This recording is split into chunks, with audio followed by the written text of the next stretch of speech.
Bonjour les étudiants, j'espère que vous allez bien et je vous souhaite une très bonne continuation. Alors dans cette vidéo, on va voir la première exercice dans le TD numéro 2 donc de module chimie des électrolytes. J'aimerais bien de vous rappeler de faire j'aime et partager avec vos camarades cette vidéo et d'abonner dans la chaîne. Voilà, alors on commence. Voici donc l'énoncé de l'exercice devant vous. On a à 25 degrés C la résistance d'une cellule. Ici je supprime le mot qui est écrit. Donc le mot c'est de conductivité, mais on va utiliser un autre mot qui est plus correct, d'une cellule de conductimétrie. Voilà. La résistance d'une cellule de conductimétrie est 22 fois 10 à la puissance 4 ohms. Ou bien sûr, vous pouvez dire oméga. Donc, quand il est rempli d'eau, et 20 ohms quand il est rempli de chlorure de potassium avec la concentration suivante.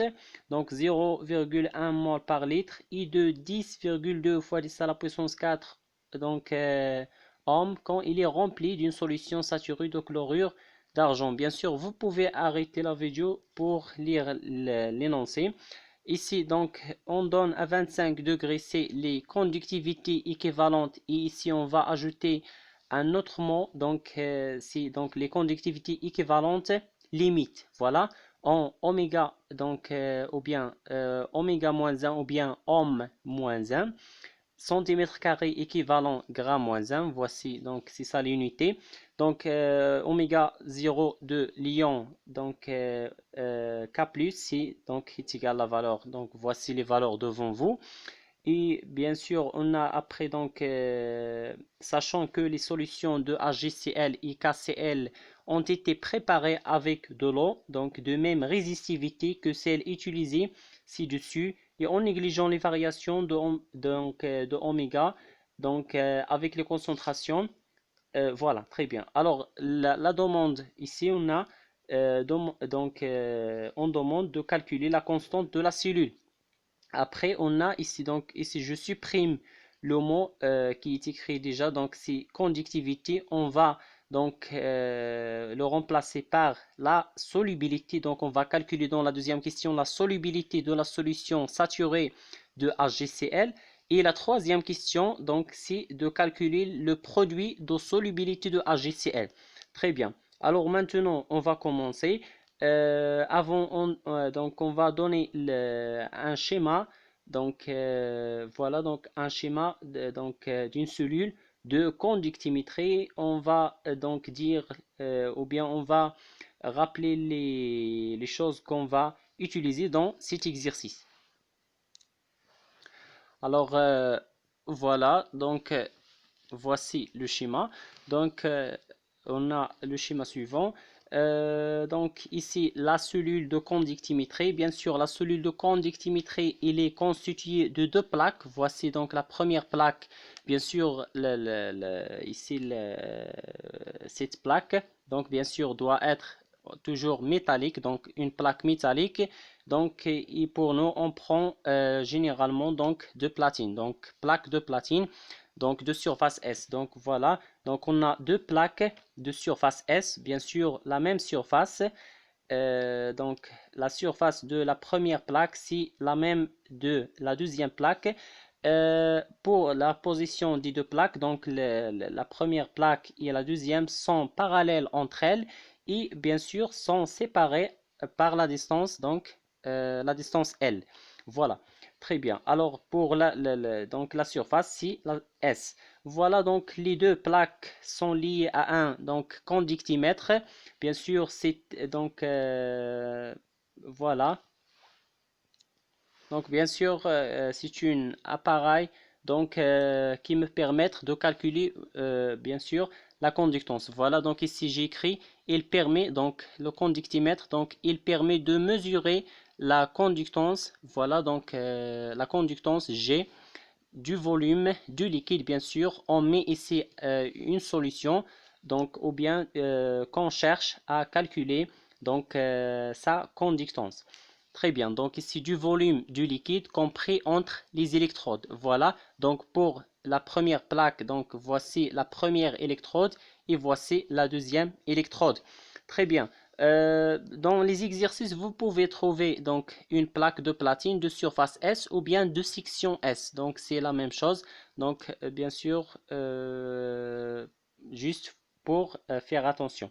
Voilà, donc ici pour les résistances, donc les résistances données, voilà, donc on a R, la résistance de H2O, donc voilà, donc égale 22 fois 10 à la puissance 4 donc ohms. Donc ici la résistance de la solution KCl ou bien le chlorure de potassium, donc est égal à cette valeur. Et pour la résistance de la solution HgCl, donc est une solution saturée, voilà, de chlorure d'argent. Voilà, est égal à cette valeur qui est devant vous. Très bien. Alors, pour la première question, bien sûr, qui est de calculer, donc, voilà, donc, le calcul de la constante de la cellule. Bien sûr, on va rappeler les relations qu'on peut utiliser pour calculer, pour calculer la constante de la cellule. Voilà, donc pour les relations qu'on a, on a la relation K égale L divisé par S. Et L, c'est quoi L? Donc c'est la distance entre les deux plaques. Voilà. Et S, bien sûr, c'est la surface. Donc la surface du plaque. Voilà. Très bien. Alors, les autres relations, on a aussi R, donc la résistance d'une solution est égale à la résistivité, donc fois K, donc fois K. Voilà, donc on peut aussi utiliser cette relation.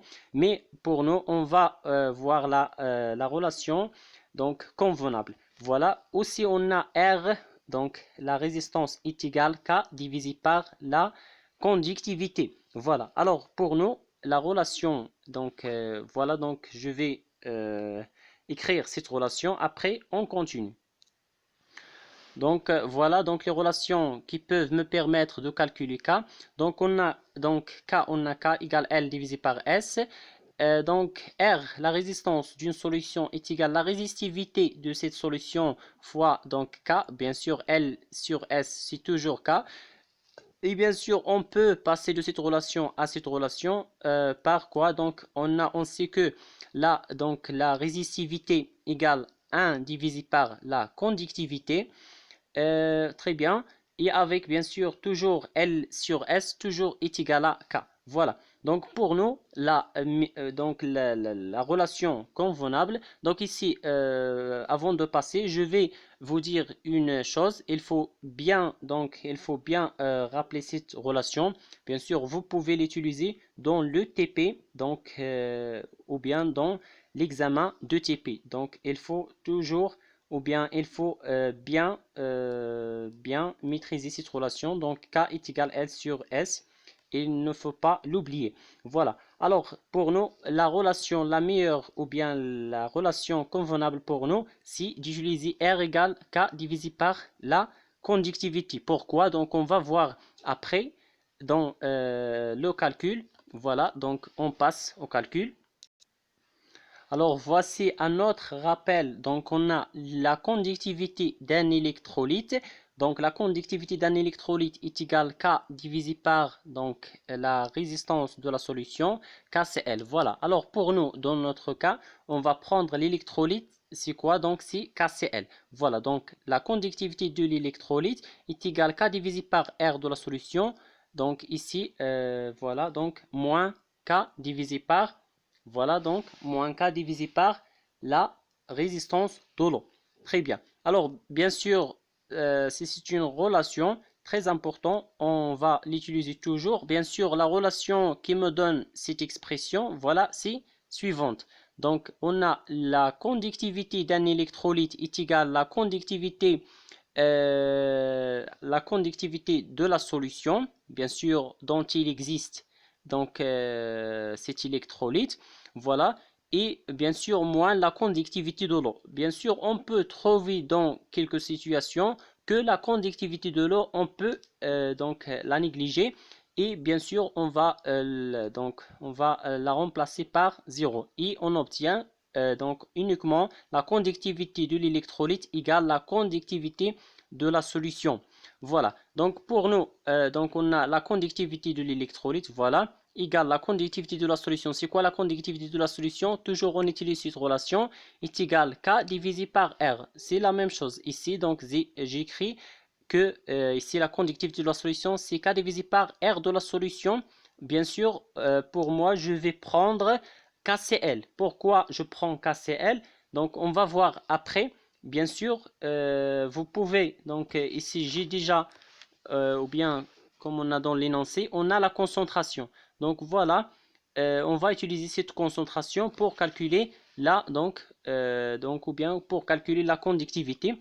On va voir ça après. Donc, c'est K divisé par la résistance de la solution KCL moins K divisé par R de H2O. Donc, la résistance de H2O. Voilà, donc c'est ça la relation mère qui me donne. Voilà, ici, je fais uniquement, je remplace. Voilà. Et j'utilise cette relation, bien sûr. Très bien. Alors, maintenant, on va passer donc au calcul. Pour calculer la conductivité d'un électrolyte, j'ai la relation que je peux l'utiliser toujours. Alors voilà la relation. On a la conductivité. Donc la conductivité d'un électrolyte à quoi est égal? Donc est égal 10 à la puissance moins 3 fois la somme de 6 équivalent I fois oméga 0 I. Bien sûr, c'est une relation d'après le cours. On va l'appliquer dans notre situation. Donc, la conductivité d'un électrolyte égale 10 à la puissance moins 3 fois la somme donc, de 6 équivalent I fois oméga 0 I. Bien sûr, toujours oméga 0 I, c'est quoi? C'est la conductivité équivalente limite. Très bien. Voilà, alors, voilà. Et pour C équivalent, on va donner la relation. Comment calculer C équivalent d'un ion? Et pour les oméga 0, donc il est déjà donné dans les données de l'exercice. Voilà. Alors pour nous, donc c'est équivalent. Pour nous, on a donc KCl. Bien sûr, KCl, on a deux ions. Donc deux ions qui sont bien sûr K plus et Cl moins. Donc l'oméga 0 est déjà donné. Voilà. Alors, et pour le calcul, donc pour le calcul de C équivalent I, donc C équivalent I c'est quoi?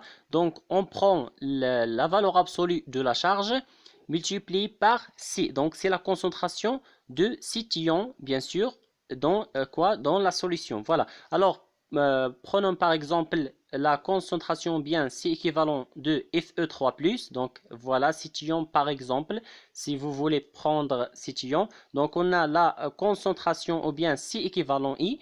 C'est quoi? Donc est égal la valeur absolue de la charge. C'est quoi la charge? C'est 3+. Donc la valeur absolue c'est 3. Donc toujours multiplié par C. Voilà la concentration de Fe3+ dans la solution. Si vous voulez une solution qui contient donc l'ion Fe3+. Très bien. Alors pour nous, on a K+, et Cl-. Donc si vous voulez appliquer la relation pour K+, c'est quoi? Donc K+, c'est équivalent de K+. Donc, c'est quoi? C'est la valeur absolue de la charge, c'est plus 1. Donc, c'est la valeur absolue de 1, c'est 1. Donc, fois C. Voilà. Donc, ça nous donne C. Voilà. Et pour 10 à la puissance moins 3, et toujours, on va l'écrire toujours. Voilà. Donc, on va l'écrire toujours et d'après le cours. Très bien. Donc, on a ici C de K+. C de K+, bien sûr, maintenant on peut bien sûr remplacer la concentration C de K+, par C, juste C. Et voilà donc pour oméga 0, donc ici oméga 0i, bien sûr on va prendre oméga 0 de K+, parce que ici, bien sûr, on prend C de K+. Et la même chose pour Cl-, C de Cl-, la concentration équivalente de Cl- égale, bien sûr, C fois oméga 0 de Cl-. Très bien. Alors, on va remplacer tout ça et on va donc on va remplacer par les données de l'exercice.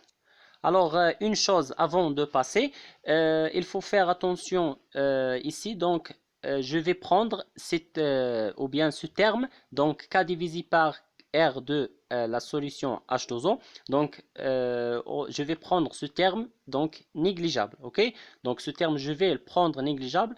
Bien sûr, pourquoi? Donc, si vous laissez ce terme et vous faites le calcul, bien sûr, vous allez trouver la même valeur de la constante de la cellule.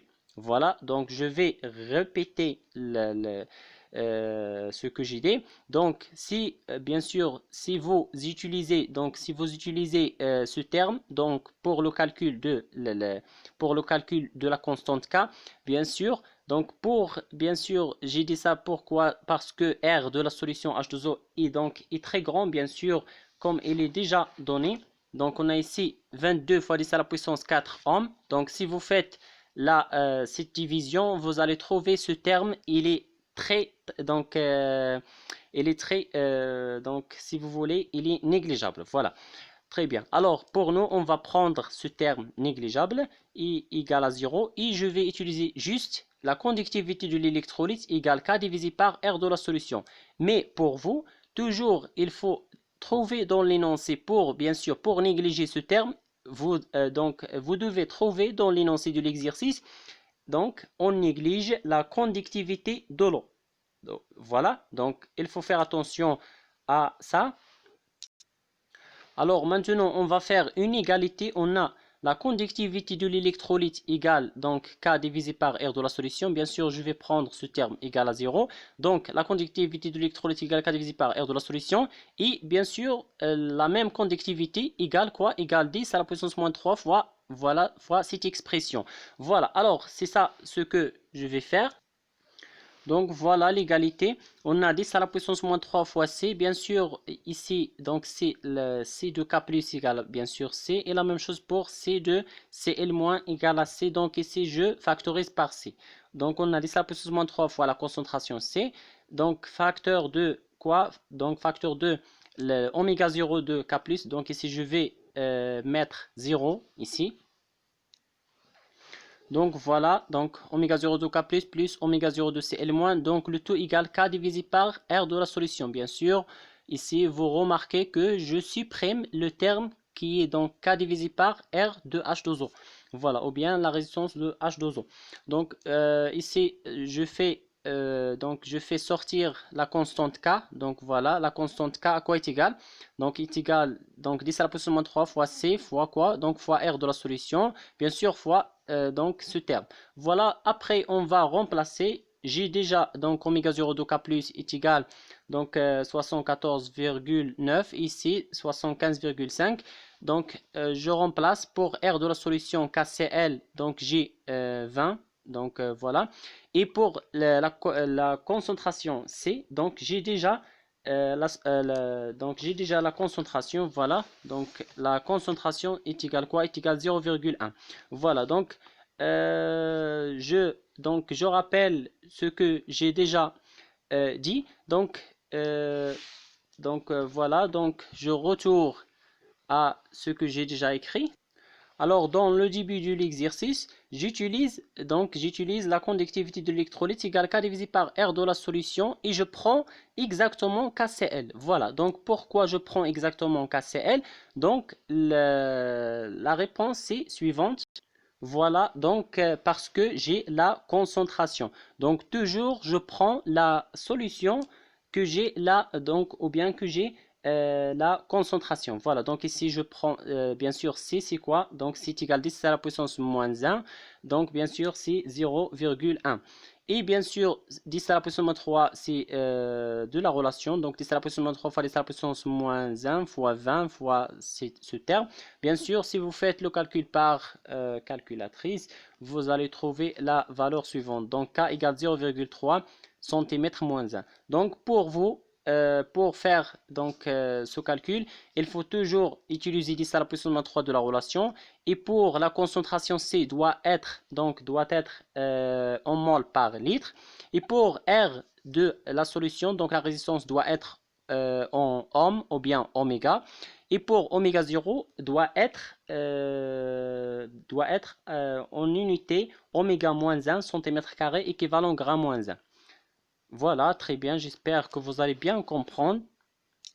Alors on passe à la deuxième question, c'est de calculer la solubilité de la solution saturée de HgCl. Alors, calculons la solubilité. La solubilité de HJCl, on a HJCl, donc, nous donne Hj+, plus Cl-. Donc, ici, on va utiliser toujours donc, la relation donc, de la conductivité. On a la conductivité de l'électrolyte, HJCl, égale la conductivité de la solution, HJCl, moins la conductivité de l'eau. C'est la relation que j'ai déjà dit dans le début de la vidéo. Et voilà, donc on va l'utiliser et on va utiliser toujours la conductivité égale donc K divisé par donc R de la solution. Voilà. Donc on a la conductivité de l'électrolyte égale la conductivité de la solution HJCl. Bien sûr, on va prendre la HJCl parce qu'on cherche toujours la solubilité de HJCl. Donc moins la conductivité de l'eau. Voilà, donc égale K divisé par R de la solution HJCl moins K divisé par R de l'eau. Voilà, bien sûr, c'est une... je remplace automatiquement. Pour K, donc, j'ai déjà calculé la constante K est égale 0,3 cm-1. Toujours, il faut trouver K en cm-1. Voilà, et pour R de la solution HJCl, j'ai déjà la valeur. Et la même chose pour R de la solution, donc, ou bien R de H2O. Donc ici la première, donc je factorise par K, donc j'obtiens K facteur de 1 divisé par R. Donc voilà cette expression R de H2O est égal à 22 fois 10 à la puissance 4. Donc c'est la résistance donnée dans l'exercice. Pour calculer la conductivité de l'électrolyte, j'utilise toujours la relation que j'ai déjà énoncée. Donc la conductivité d'un électrolyte égale 10 à la puissance moins 3 fois la somme de C équivalent I oméga 0 I. Et pour nous, on va utiliser donc Hg+, et Cl-. Alors, faites attention s'il vous plaît. On a 10 à la puissance moins 3. Donc voilà, c'est 10 à la puissance moins 3. Voilà, somme de C équivalent I oméga 0 I. Donc C équivalent I, on a deux ions Hg+, et Cl-. Et pour nous, puisque ces deux ions donc, viennent donc, ou bien donc, de la solution, donc ces deux ions Hg+, et Cl- sont dans la solution saturée de chlorure d'argent. Donc on va prendre la concentration, c'est la solubilité bien sûr. Donc on a la solubilité de Hg+, donc c'est S fois oméga 0 de Hg+, plus la même chose pour Cl-, on a la même solubilité. Et bien sûr, ici on peut factoriser par la solubilité, voilà, donc de cette manière. 10 à la puissance 3 fois la solubilité facteur de oméga 0 de Hg+, plus oméga 0 de Cl-. Voilà, et bien sûr on va faire maintenant on va faire égalité. Donc voilà, on peut calculer cette valeur. Voilà, et pour ici donc on va tirer la solubilité. Bien sûr on va faire une égalité entre la conductivité de l'électrolyte qui est égale à cette expression avec cette valeur. Alors ici, si vous faites l'application donc donc par une calculatrice, donc vous allez trouver la valeur suivante 1,57 fois 10 à la puissance moins 6 oméga moins 1 centimètre moins 1. Bien sûr, l'unité de la conductivité c'est toujours oméga moins 1 centimètre moins 1. Voilà. Alors maintenant, on va faire donc une égalité. Voilà, donc on va faire une égalité entre cette expression avec cette expression et on va tirer la solubilité S. Donc S à quoi est égal? Bien sûr, égal la conductivité de l'électrolyte divisé par 10 à la puissance moins 3. Voilà, c'est cette valeur. Donc 10 à la puissance moins 3 fois quoi? Donc, oméga 0 de Hg+, plus oméga 0 de Cl-. Voilà, donc si vous faites l'application, donc vous allez trouver 1,12 fois 10 à la puissance moins 5 mol par litre. Donc vous pouvez faire l'application numérique. La dernière question qui nous reste, donc c'est de calculer, voilà, donc on a le calcul de produit, donc le produit de solubilité de HgCl. Voilà. Alors pour calculer le produit de solubilité, on a bien sûr, on sait que Ks pour HgCl, on a Ks à quoi est égal la concentration de Hg+, fois la concentration de Cl-. Et bien sûr, la concentration de Hg+, c'est la solubilité S. Et la même chose pour l'ion donc Cl-. Voilà, donc vous faites une application numérique. Donc on a la solubilité, donc j'ai trouvé la solubilité, donc 1,12 fois 10 à la puissance moins 5. Donc vous faites, donc on a Ks égale S au carré. avec S égale cette valeur, donc vous allez trouver 1,27 fois 10 à la puissance moins 10. Voilà, ça c'est tout dans cet exercice. J'espère que vous allez bien comprendre. Et les vidéos prochaines, Inch'Allah. Et voilà, donc bon courage à tous les étudiants.